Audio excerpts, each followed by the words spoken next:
en Bonjour studio. monsieur, moi je voulais revenir sur la dérive qui existe chez les jeunes actuellement et qui fait peur. Donc si on ajoute encore une publicité à celle qui existe déjà, qui est plus ou moins cachée, est-ce que vous ne pensez pas qu'on va vers une dérive encore plus importante, les jeunes étant fragiles et ne sachant pas trop faire la différence entre une vraie publicité et celle qui est cachée? Je suis absolument d'accord avec vous, madame.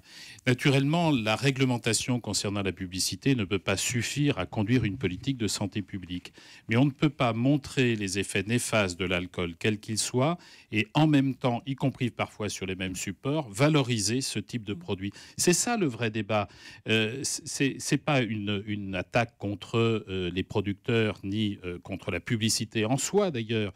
Il y a d'autres produits pour lesquels il n'y a aucun problème. Par contre, là, si on considère qu'il y a un effet néfaste sur la santé de la population, effectivement, 50 000 morts chaque année liées à la consommation d'alcool. Si on sait combien l'alcool joue un rôle néfaste en ce qui concerne, par exemple, la violence, y compris la violence à l'intérieur des familles, on ne peut pas laisser une banalisation de ce produit se développer à travers la publicité. C'est tout simplement ça le débat. Il y a des risques pour vous que cette loi, la vôtre, soit détricotée? Il y a effectivement des risques.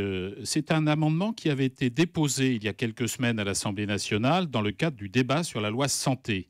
Et cet amendement avait été retiré contre l'engagement du gouvernement de mettre en place un groupe de travail.